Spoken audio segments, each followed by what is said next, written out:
Discurso direto na Eclésia. Pontos de vista sobre assuntos que preocupam a sociedade no momento.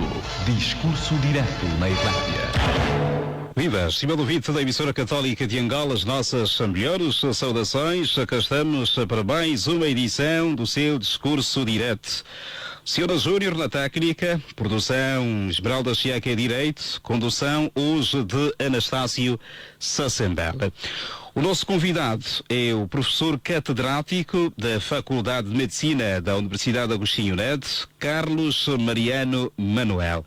É natural do ISE, doutorou-se em Medicina na Alemanha, foi decano da Faculdade de Medicina da Universidade Agostinho Neto, foi PCA do Hospital Américo Boa Vida, autor da obra O Ensino da Medicina em Angola. Foi durante 8 anos presidente da Liga Africana.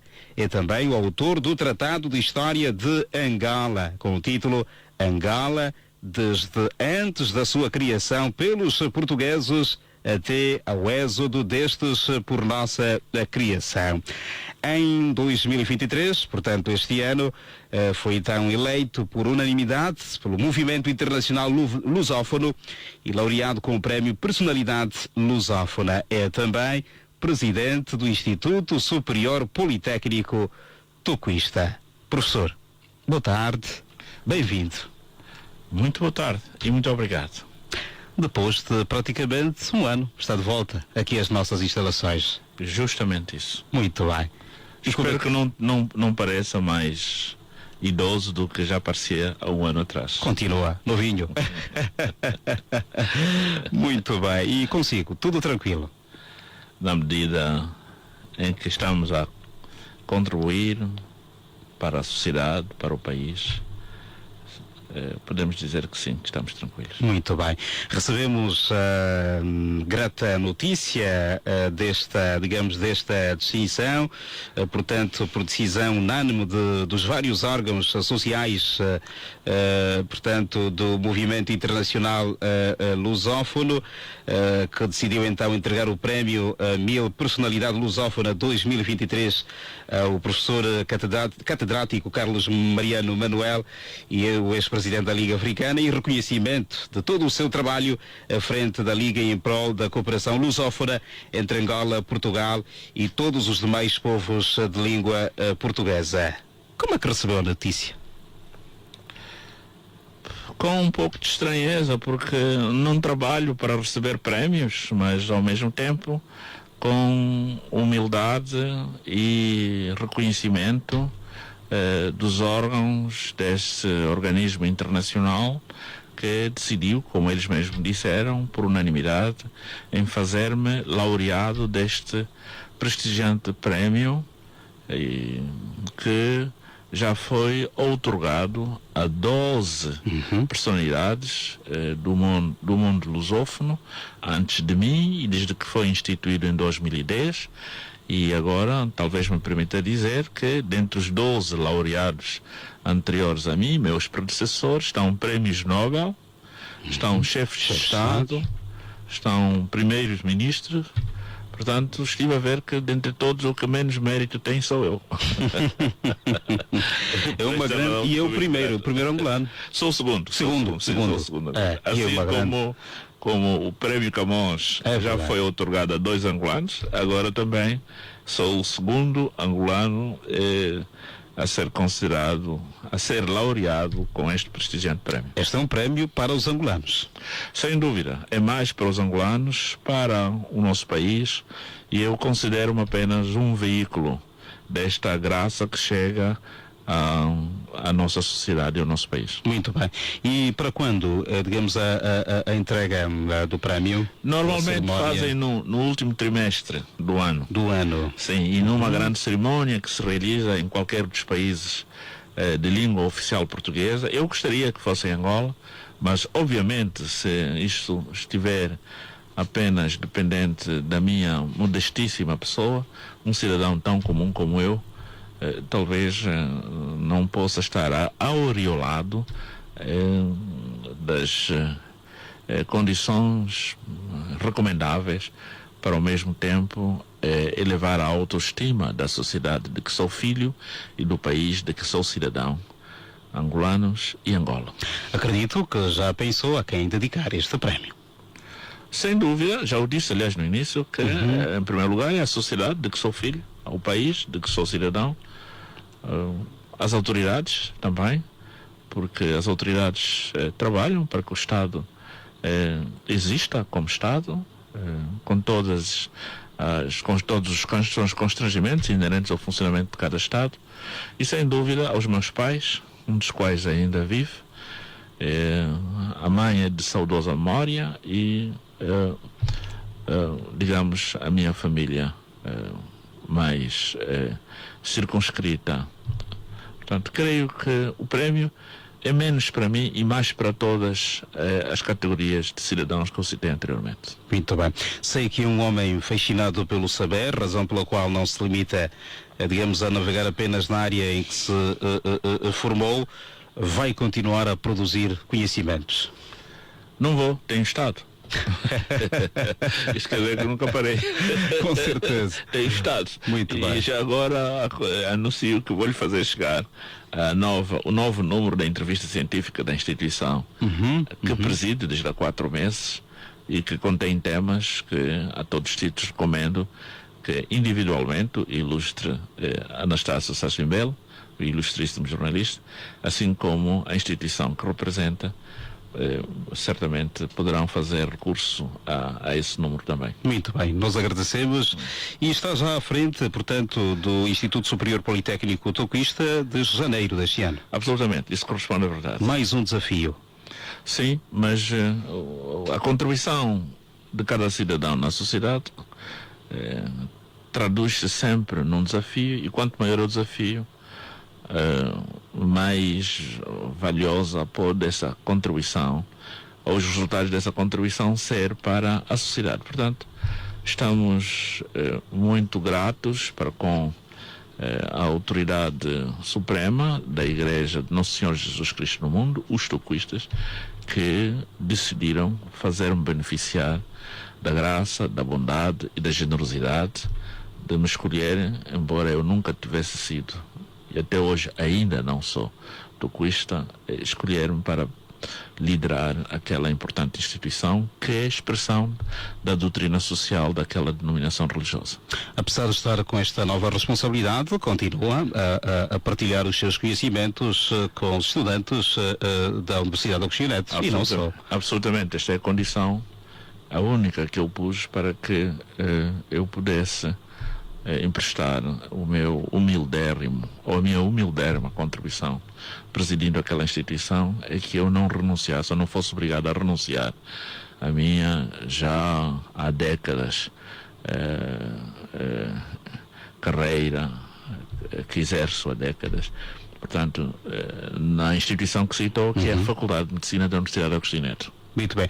Professor, como é que reage a estas preocupações que volta e meia são levantadas em relação à qualidade do ensino, sobretudo no ensino superior, onde o professor catedrático está também? A qualidade do ensino é uma preocupação que é cuidada em todas as sociedades e em todos os países, porque a qualidade não é quantificável. A qualidade é um conceito qualitativo. Isto significa que em todos os países e em todas as instituições do ensino superior, o esforço para elevar-se a qualidade do ensino, ou do processo ensino-aprendizagem, porque o êxito do que se transmite na universidade não depende apenas do que se ensina, também depende dos destinatários desse ensino. Portanto, a qualidade tem que ser vista no binômio, no quadro do binômio ensino-aprendizagem. E nesse quadro, diria eu que, pois nós somos uma nação que existimos há décadas como nação, e o ensino superior não pode assumir alguma insularidade no âmbito do conjunto dos processos sociais que ocorrem na nossa sociedade.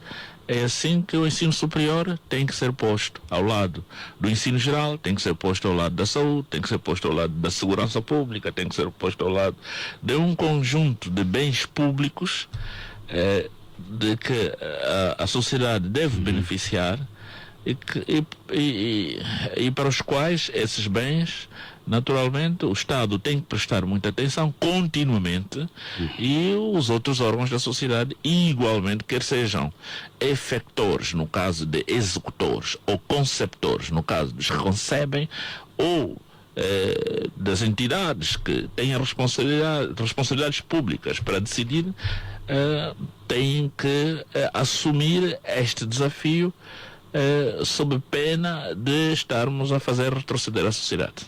Maior investimento no setor é uma das principais soluções, será? Não, sem dúvida, sem dúvida. E eu falo porque agora sou portador da experiência do ensino superior público, porque eu dirigi instituições do ensino superior público e agora tenho a experiência inaugural de dirigir uma instituição do ensino superior privado. Portanto, não apenas investimento, mas organização. E a assunção do princípio de que o ensino superior privado também é feito para engrandecer a própria sociedade. Então não estamos organizados, as nossas instituições não estão organizadas. Não digo que não estejamos organizados, eu digo apenas que devemos nos preocupar continuamente com a organização. Vou-lhe dar um exemplo. No ensino geral, creio que está assumido o princípio, está assumido pelo Estado, o princípio da existência das escolas comparticipadas. Isto quer dizer que creio que o Estado paga os salários dos docentes, embora sejam instituições privadas. Mas no ensino superior, tanto quanto eu sei, não existe este princípio. Isto faz com que algumas instituições do ensino superior, como por exemplo a que eu presido, estejam dependentes única e exclusivamente do seu financiamento das prestações dos estudantes. E nós sabemos que as famílias também estão no limite da solvabilidade em termos de financiamento das suas necessidades materiais. Ora, creio que se poderia refletir também a um nível dos poderes públicos em que medida é que as instituições superiores privadas também poderiam receber algum apoio financeiro dos poderes públicos, das instituições públicas, porque no fundo, os jovens que beneficiam do ensino superior nas instituições superiores públicas, eles não pagam, os jovens, são angolanos. Mas porque o Estado não dispõe de condições bastantes para absorver toda a juventude no ensino superior público, é por isso que o ensino foi liberalizado, para que iniciativas privadas possam absorver a juventude que não é absorvida pelas instituições. Mas muitos manifestam preocupação também com estas instituições privadas pelo facto de algumas, talvez, preocuparem-se mais com os lucros do que propriamente com o conhecimento. Isto é uma questão de regulamentação. Por isso é que nós dispomos de órgãos especializados das instituições públicas para seguirem a regulamentação. Não há dúvidas que o Estado deve preocupar-se pela qualidade da formação, quer os que assim a realizam nas instituições públicas, como os que a realizam nas instituições privadas, porque todos vão servir a mesma sociedade e todos vão engrandecer o nome de Angola e dos angolanos.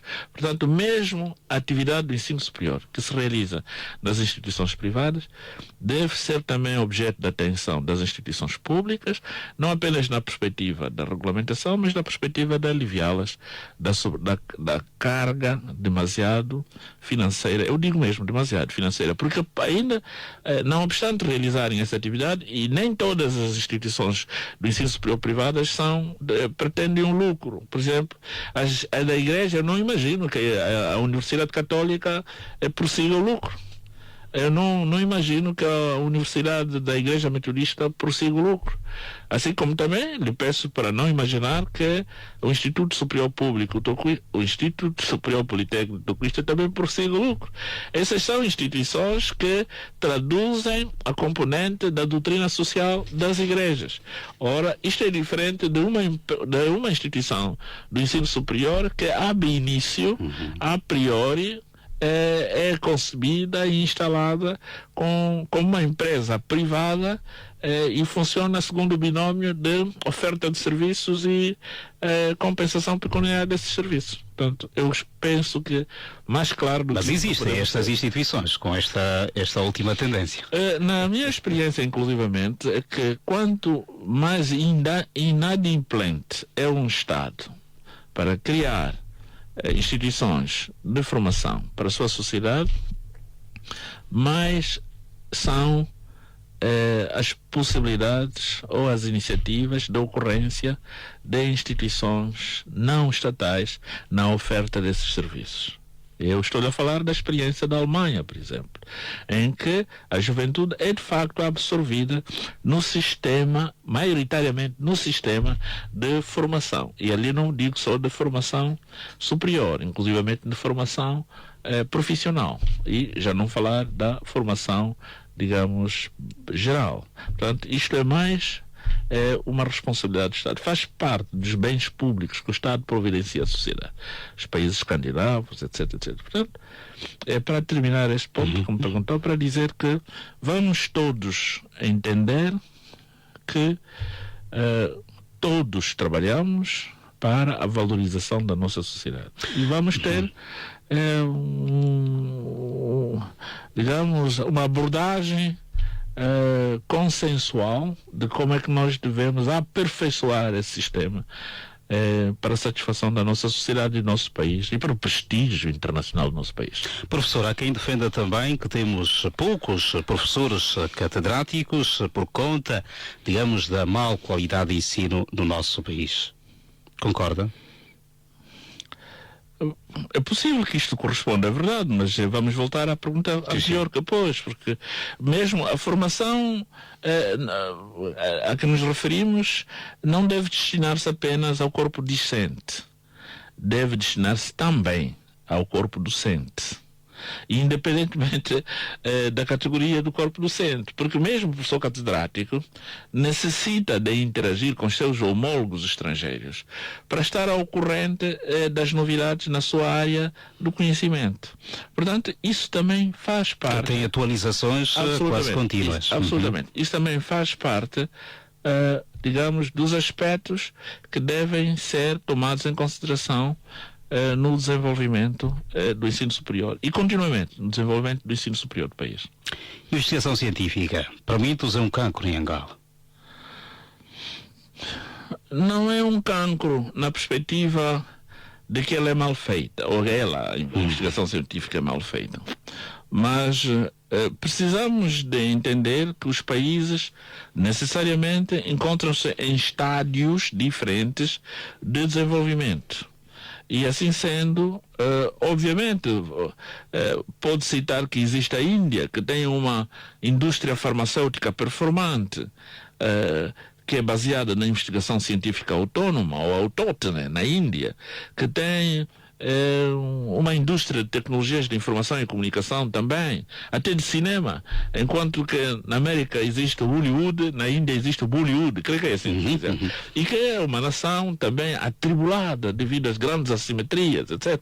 Mas para dizer que sim, o ideal é que nós nos empenhemos, nós como país, na investigação científica, mas não vamos ter expectativas de ansiedade que vamos ombrear com nações já antigas, com muito maior capacidade material para, digamos, financiar grandes projetos de investigação científica. Vamos criar a cultura da investigação científica. Vamos criar a cultura na sociedade que retira o misticismo e a especulação, mas beneficia a objetividade da ciência. Muito bem. O professor Carlos é igualmente médico patologista. O que é que faz o médico patologista? O médico patologista realiza, do ponto de vista assistencial, realiza várias atividades. Atividades académicas, atividades de investigação científica e atividades assistenciais. Do ponto de vista assistencial, isto é o trabalho hospitalar assistencial, debruça-se na elucidação das causas, dos mecanismos, da evolução expectável e da avaliação da qualidade do exercício da medicina em todos os períodos da existência da vida e mesmo depois da sua existência. Isso quer dizer que pertence ao patologista e, em última instância, portanto, ele é que tem, digamos, a palavra, a sentença irrecorrível do ponto de vista de diagnóstico das doenças. Exato. E o exercício da medicina baseia-se primeiro no estabelecimento do diagnóstico. Quer dizer, o reconhecimento da doença, o reconhecimento da causa da doença. Então, a patologia é uma ciência médica que se cuida do ponto de vista assistencial, do estabelecimento prioritariamente do diagnóstico e supletivamente, digamos, de alguns atos terapêuticos, como por exemplo a transfusão celular. Isso é também do domínio da patologia. E isto ocorre desde a vida intrauterina, ainda quando o ser humano está no útero materno. Já o patologista tem responsabilidades de intervir para reconhecer determinadas doenças, inclusivamente se ocorrer óbito intrauterino, o patologista tem conhecimento para, investigando a placenta ou investigando o próprio nado morto, por que razão é que ocorreu a morte intrauterina. E, como dizia, isto decorre desde a vida e a morte intrauterina, durante toda a vida da existência do ser humano, até mesmo quando a vida deixa de existir. O patologista dispõe de conhecimentos para saber das alterações que levam, que ocorrem na vida ou que determinam que ela deixa de existir. Razão pela qual é que até algumas décadas, sobretudo antes do aparecimento dessas técnicas imagiológicas, o patologista foi sempre considerado como o deus da medicina. Deve ser a primeira vez que está a ouvir ou que a audiência está a ouvir. Justamente por causa disso. Porque primeiro se põe o diagnóstico e depois é que se estabelece qual é a intervenção terapêutica que tem que ser feita. E essa responsabilidade é do patologista. Professor, uma vez que a malária é até hoje a principal causa de morte em Angola, a patologia tem tido, digamos, uma grande intervenção, um diagnóstico correto de casos da doença no nosso país?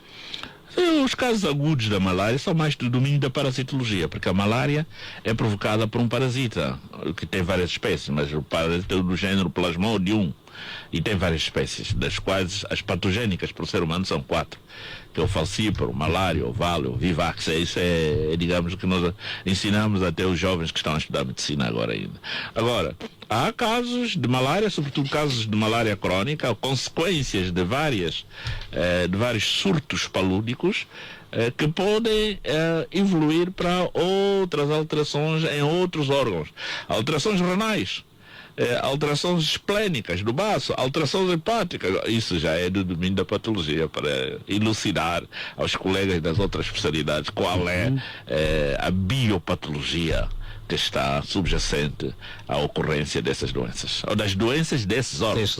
Só para dar uma ideia, por exemplo, surtos repetitivos da malária podem evoluir com insuficiência renal, devido a lesões nos glomérulos. Isso chama-se glomerulopatia pós-palúdica. Ora, e para se reconhecer isso já não é do domínio da parasitologia, já é do domínio da patologia. A saúde em Angola está doente. Professor, concorda com esta afirmação? Todos os países são portadores de doenças. Todos os países. Não há nenhum país que seja perfeito. Mesmo os países escandinavos, que são tidos como os países com índice de desenvolvimento humano igual a 1,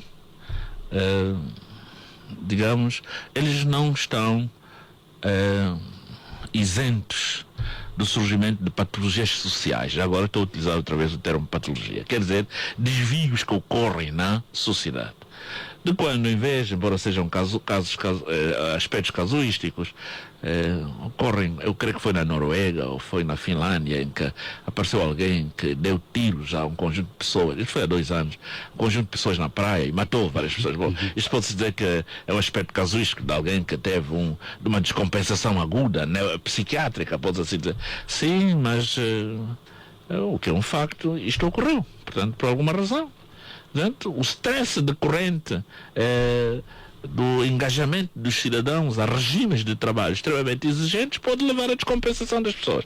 Pronto.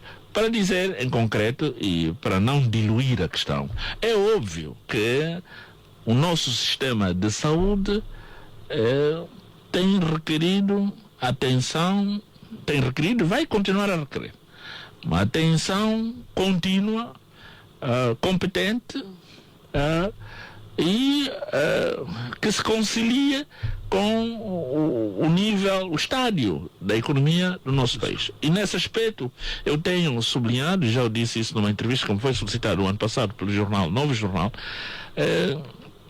devemos levar a cabo um exercício não imitativo da forma como o sistema de saúde, imitativo com os sistemas de saúde de outros países que estão num outro estádio de desenvolvimento. É o que acontece atualmente? Não posso agora dizer se isso tem acontecido, porque eu não estou vinculado a nenhum órgão de gestão do nosso Sistema Nacional de Saúde, felizmente, porque se eu estivesse, naturalmente isso também teria outro nível de exigências. Não estou, nem nunca estive. Teria pensado de uma outra forma? Absolutamente. Eu pensaria de uma outra forma, sem dúvida. Como, por exemplo... Este ritmo destas políticas, portanto, públicas, que estão a ser, digamos, alocadas para o setor da saúde, o professor discorda? Não discordo. Eu digo apenas que são passíveis de melhoria. Não discordo. Digo apenas que são passíveis de melhoria. E isso não deve surpreender ninguém, porque o setor da saúde, em todos os países do mundo, é um setor muito exigente e a melhoria é sempre requerida em todos os contextos sociais, económicos e históricos. E nós somos um país que existimos há cerca de 5 décadas, que tivemos uma história muito atribulada, portanto não podemos deixar de pensar que devemos sempre refletir no sentido de encontrarmos as soluções mais adaptadas para o contexto histórico, o contexto social, o contexto económico do nosso país. A construção de grandes hospitais resolvem ou podem ajudar a resolver o problema? Deixa-me lhe dizer que o investimento em si no setor da saúde contribui bastante para a proteção sanitária da população, mas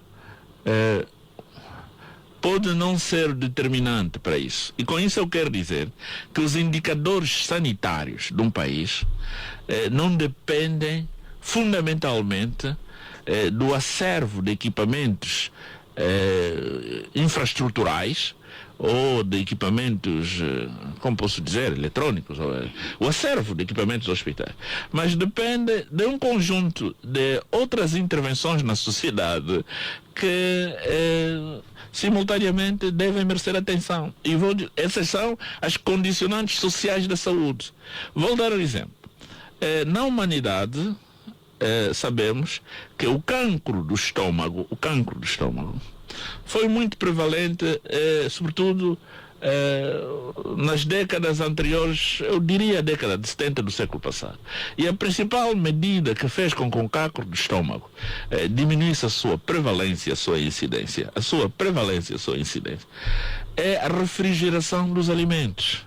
Quer dizer, desde que se introduziu o mecanismo da refrigeração dos alimentos, os alimentos começaram a ser melhor conservados e começaram a perder as atividades ou o potencial carcinogénico que tinham. Portanto, não foi pelo facto de termos construído hospitais novos com enfermarias brilhantes para operarmos o estômago das pessoas que são afetadas com cancro do estômago que fez com que os doentes, as pessoas vivessem melhor, ou que acabasse, ou que diminuísse o cancro do estômago. Não, o que fez foi uma medida simples.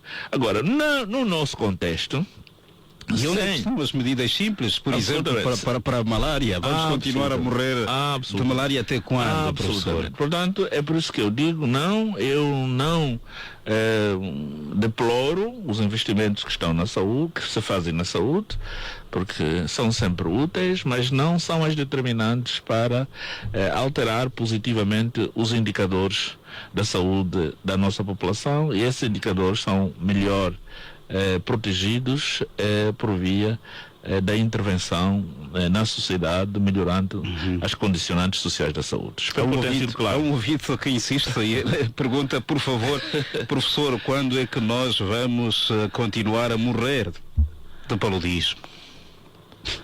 Nunca deixamos de morrer de paludismo, e quando é que nós vamos deixar de morrer de paludismo? A resposta é: isto é possível.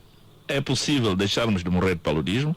Para isto precisamos de melhorar a salubridade coletiva, digamos, nos aglomerados em que nós vivemos. Porque o paludismo só é possível na medida em que existam os mosquitos.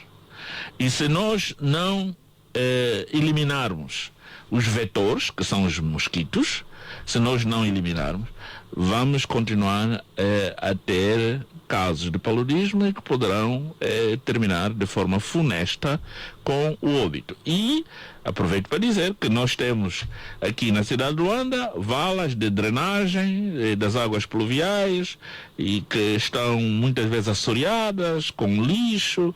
Eu vivo na urbanização Nova Vida, que é muito próxima daquela vala das águas pluviais de Cantintão. Creio que deve ter sido uma vala de águas, uma corrente fluvial natural. E obviamente que os habitantes ribeirinhos ou marginais, marginais não no sentido de serem associais, mas digamos que vivem ao longo das margens deste canal grande e natural, inclusivamente. Portanto, pois devem deitar lixos que levam a assoreamento e todos os bairros que assim vivem, naturalmente.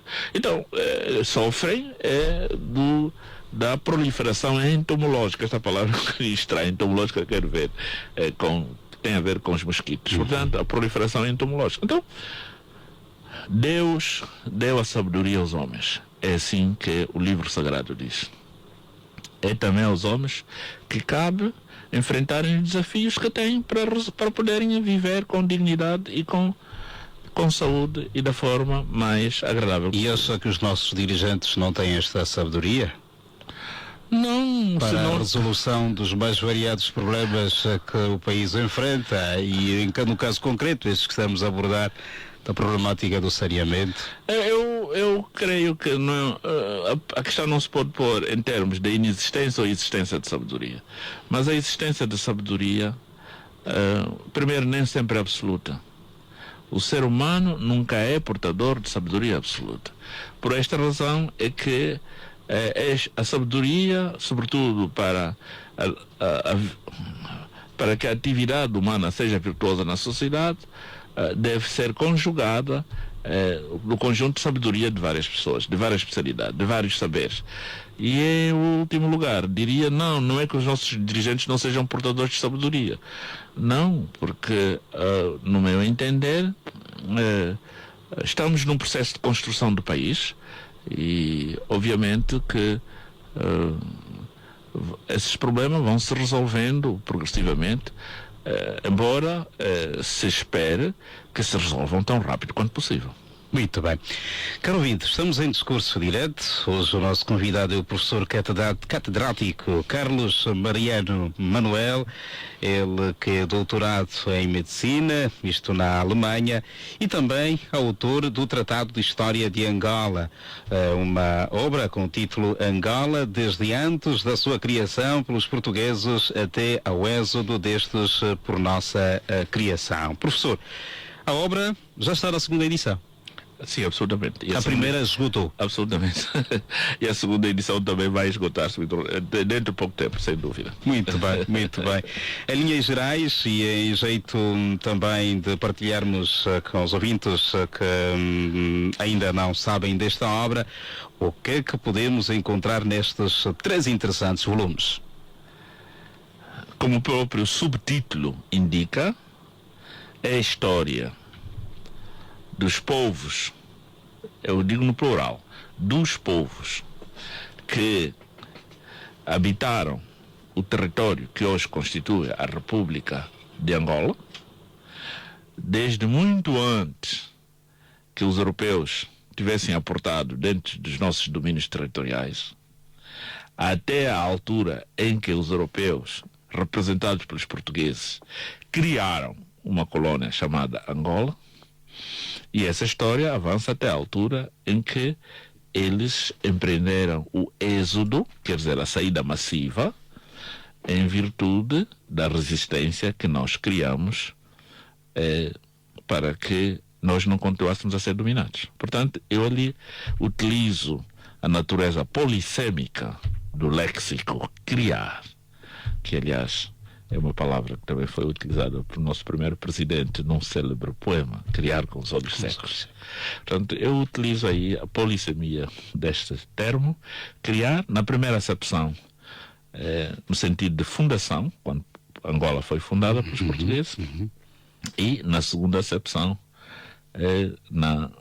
portanto, entendendo-se como por condições de que nós nos esforçamos em fazer para que esse domínio terminasse. A investigação foi fácil ou nem por isso? É sempre difícil. A investigação é um trabalho que se faz mais pelo sacerdócio e que se faz mais, cujo recurso principal é a vontade de fazê-lo.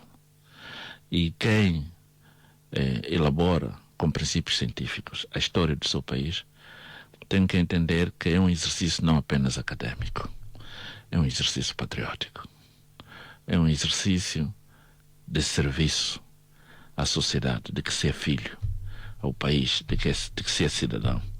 E neste caso concreto, de que se é cidadão originário exclusivo.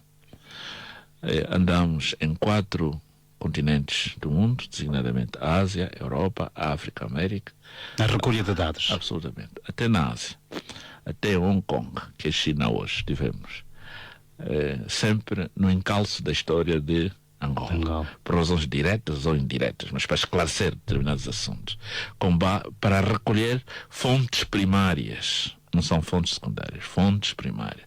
Documentais. Não apenas orais, porque as orais substituem-se ao longo dos tempos, quando a vida se esfuma. E tem um risco, inclusive, embora sejam importantes as fontes orais, mas tem um risco de se deturparem ao longo da passagem de gerações e gerações. As fontes documentais primárias, essas continuam imutáveis.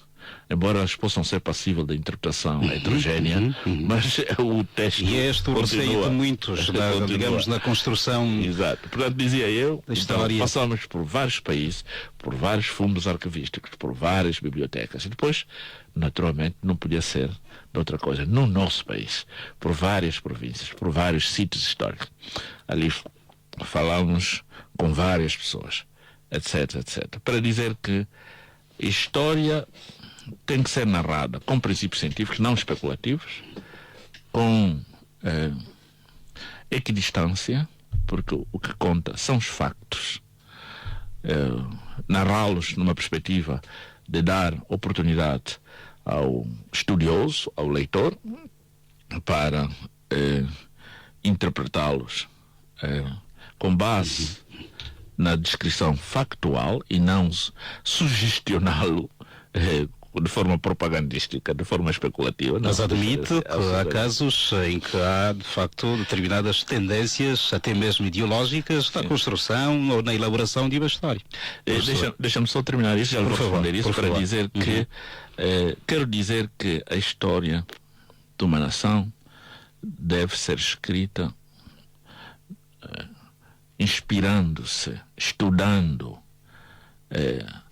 os processos sociais domésticos, internos do país, e não fundamentalmente a partir de um rincão no estrangeiro e acedendo a fontes arquivísticas. Isto acaba por ser um mero exercício académico. E eu acabo de dizer também que narrar cientificamente a história é um compromisso não apenas académico, mas patriótico. Em relação à pergunta que pôs, deixa-me falar que no caso concreto da história de Angola, ela foi vítima, a história de Angola foi vítima, digamos, de todo o processo político a que o nosso território e a sociedade de que somos filhos foi submetido. Primeiro, os colonos, naturalmente, elaboraram uma história de Angola em que eles se autoelevaram e humilharam os angolanos.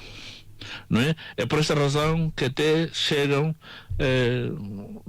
diria de forma ignorante, dizer que se não tivesse sido os portugueses não teria existido Angola. Isso é completamente falso.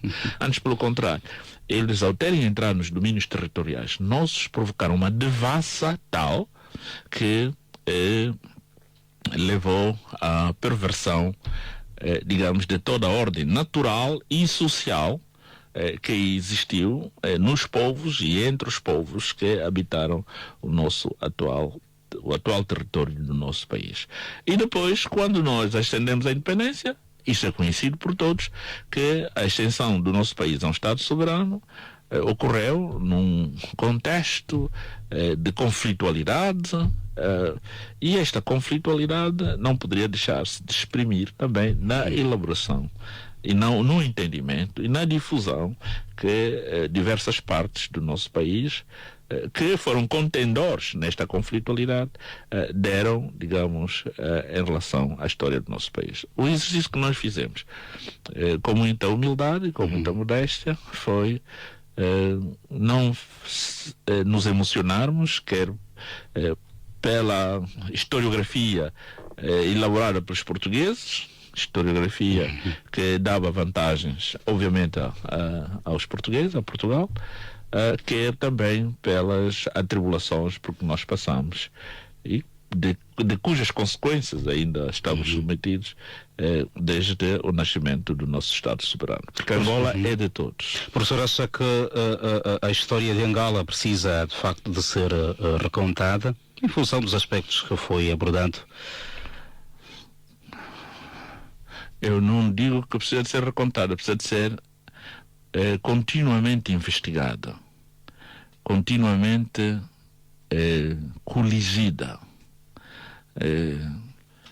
continuamente narrada numa perspectiva de que ela seja o que sempre foi, o que a história sempre foi, designadamente de um patrimônio de todo um povo, quer os momentos em que passamos por muitas dificuldades, provocados por forasteiros ou provocados por nós próprios, quer nos momentos em que nós fomos gloriosos.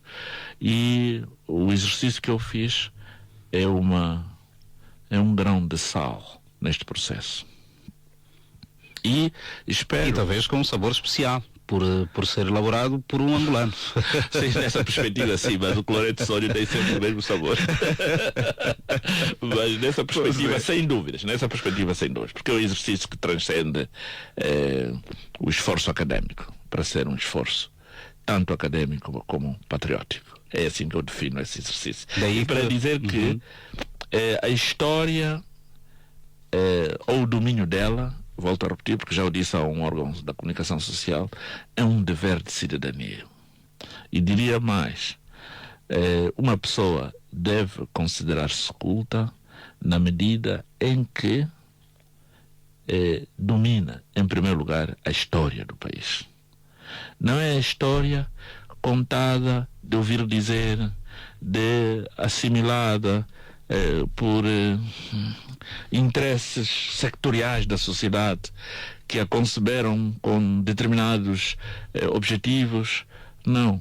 Portanto, o conhecimento científico histórico decorrente de uma elaboração sua baseada nas fontes primárias e nas fontes secundárias e de outras diversificadas, naturalmente, que estejam disponíveis. O professor disse que a segunda edição está quase a esgotar. Onde encontrar? Lá vai a pergunta. Como aceder à obra? Ela encontra, no fim da entrevista. Muito bem. Deixaremos recomendações, para não ter que fazê-lo aqui por via da antena desta prestigiada emissora. Deixaremos, certamente que nos permitirá que a deixemos ao seu cargo. Muito bem. As indicações para o efeito. Professor, estamos a caminhar para a reta final desta nossa conversa. Vamos agora olhar um pouco para a situação social, política do nosso país. Por aquilo que observa, o nosso país tem um rumo firme. Depende do que é que se entende pelo atributo firme.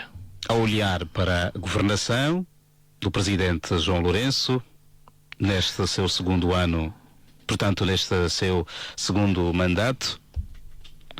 Eu não tenho o condão de criticar o presidente João Lourenço. Eu não tenho o condão de criticar o presidente João Lourenço. Contudo, eu devo constatar que ele tem um exercício bastante espinhoso. Ele é herdeiro de uma Angola que, por sua vez, se foi formando nesse processo histórico que nós todos conhecemos. É herdeiro de uma Angola que tinha e provavelmente ainda tem problemas de corrupção. Portanto, é herdeiro de uma Angola, de um país, como o alto magistrado da nação, em que se sedentarizaram práticas que são ignominiosas. Ignomínia, diz que eu quero dizer. Ora, isto faz do exercício dele, obviamente, um exercício extremamente supliciante, extremamente penoso.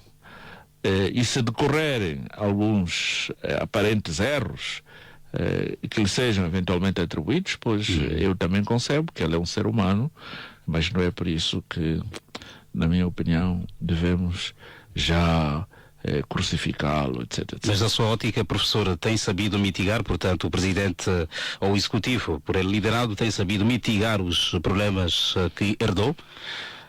Estimado jornalista Anastácio Sachinbello, o problema é que qualquer posicionamento que nós, cidadãos angolanos, tenhamos em relação a isso, é sempre um posicionamento, digamos, político. É um posicionamento de proselitismo de uma concepção ou de outra concepção.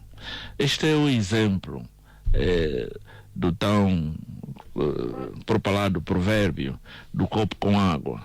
Quer dizer, e que não esteja plenamente preenchido com água. Uns hão de verificar mais que o copo só tem metade, só está preenchido a metade.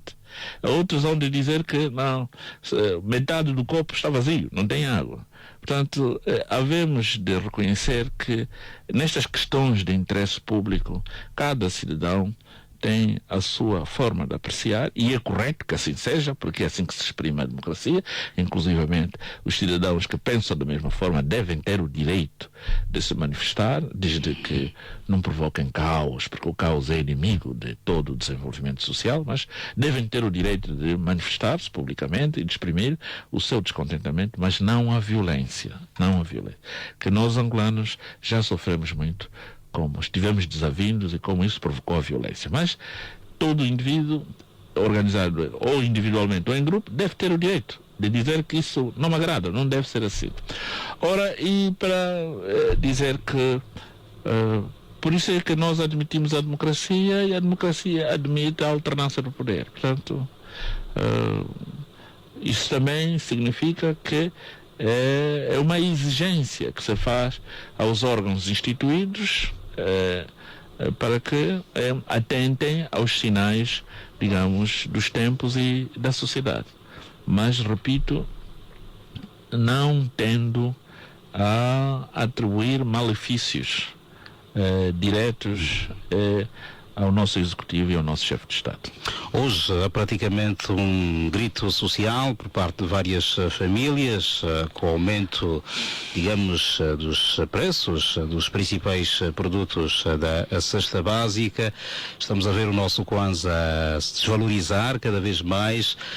Há muita família, de facto, a passar por situações difíceis. Professor, enquanto catedrático, como ultrapassarmos estes problemas que tocam diretamente na vida dos cidadãos? Em primeiro lugar, é bastante negativo. É bastante negativo.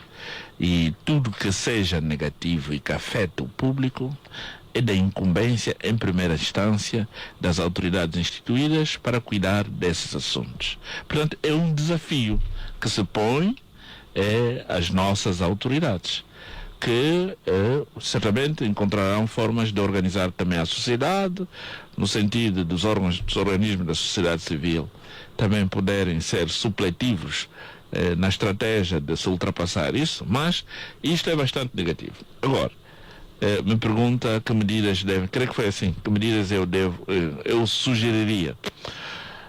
Não creio que exista uma panaceia para se resolver isso. E não creio que exista uma única medida para se resolver isso. Que haja um único agente que se constitua em panaceia para se resolver esses constrangimentos que a sociedade tem. Agora, eu, como cidadão, eu ouso referir que provavelmente as opções de investimentos públicos, provavelmente, devem ser vistas se correspondem à qualidade da despesa compatível com a despesa pública, evidentemente, compatível com a proteção social dos cidadãos. Se me permite ser mais concreto, eu ignoro, não estou a dizer que é errado, mas eu ignoro que a construção no contexto atual, embora não tivesse sido começado agora, mas continua no contexto atual e parece-me que não tínhamos outra alternativa do que continuá-la. Mas a construção de um novo aeroporto, eu não sei se isso é benéfico efetivamente para a sociedade. Não sei. Eu não sei, porque não tenho elementos, porque não disponho de elementos que me tenham sido comunicados na res pública ou que apontem que a construção do novo aeroporto, embora seja um projeto que também já foi encontrado, ou que a construção, por exemplo, dos estádios de futebol, que agora parece-me que merecem outra reabilitação. Não sei se também isto foi virtuoso do ponto de vista das prioridades sociais que nós temos e que também são requerentes de custos. O professor acha que algumas políticas públicas têm de facto falhado? Políticas estas lançadas pelo Executivo? É a impressão que eu tenho. Embora eu reconheça que possa estar errado. Eu sou natural do IJ, como aliás disse na minha apresentação, e eu vou com alguma frequência ao IJ e verifico que, por exemplo, os itinerários rodoviários requerem muitas vezes reabilitação. Portanto, embora eu não seja técnico em termos de engenharia de construção de estradas, isso faz-me, digamos, aproximar da suspeição que a técnica construtiva das estradas provavelmente não tenha sido das melhores. E não sei se esteve relacionado com atos de corrupção, se não esteve, mas isto tudo é um processo de construção do país.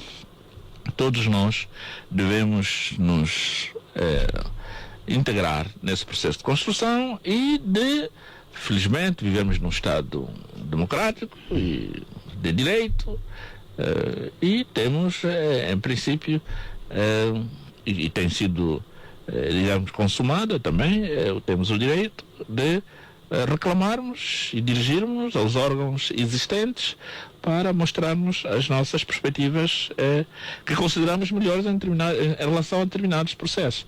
E creio que o facto de estarmos aqui a falar livremente sobre esses assuntos é também já a expressão da liberdade de expressão, se me permite usar o pleonasmo.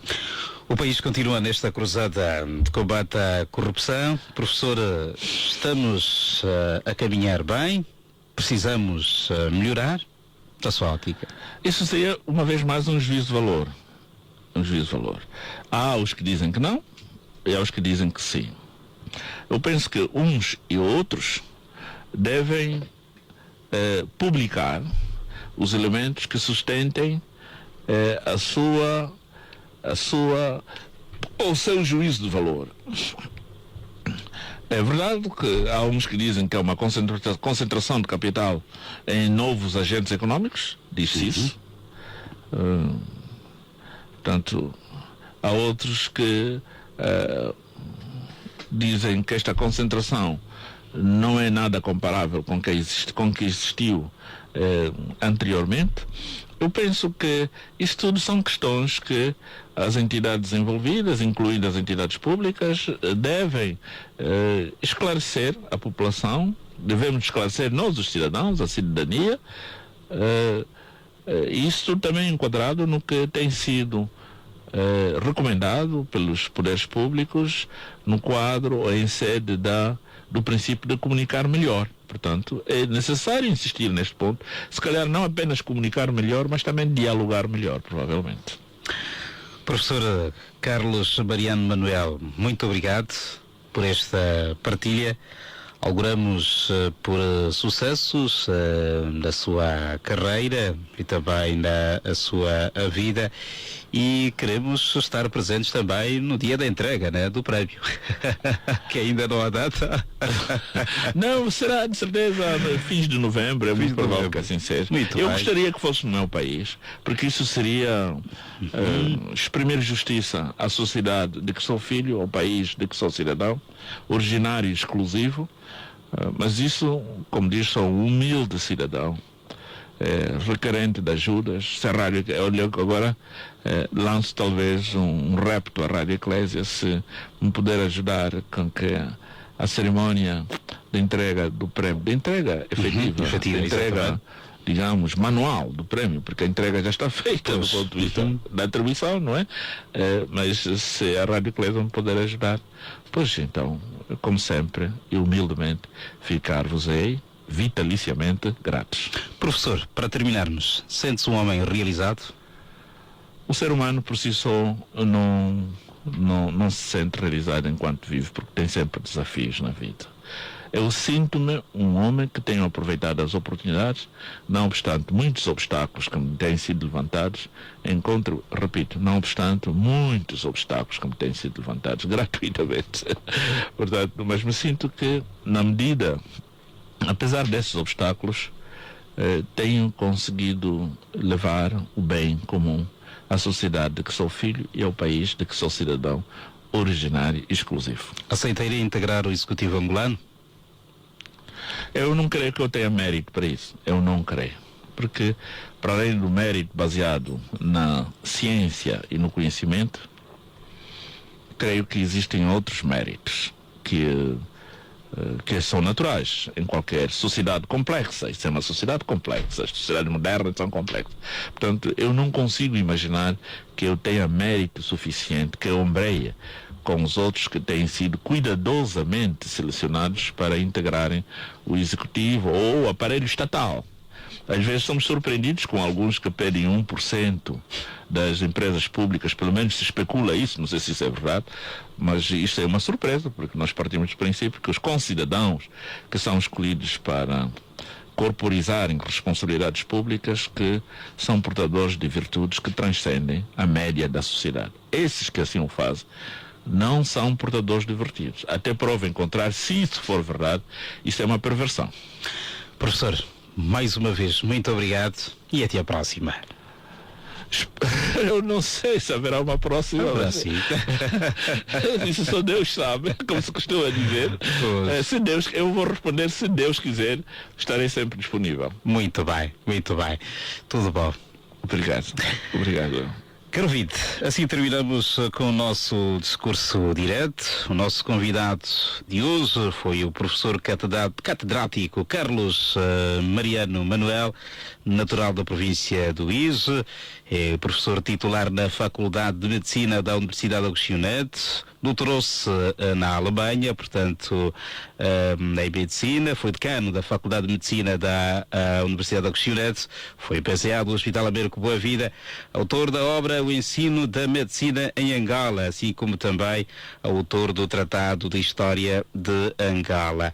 Este ano foi eleito pelo Movimento Internacional Lusófono como cidadão da lusofonia. Trabalharam para si com muito gosto o Siona Júnior, que esteve na técnica, na produção a Esmeralda Chiaca Direito e na condução Anastácio Sassambel. Até lá, mantenha-se em nossa sintonia, paz e bem. Discurso direto na Eclésia. Pontos de vista sobre assuntos que preocupam a sociedade no momento. Discurso direto na Eclésia.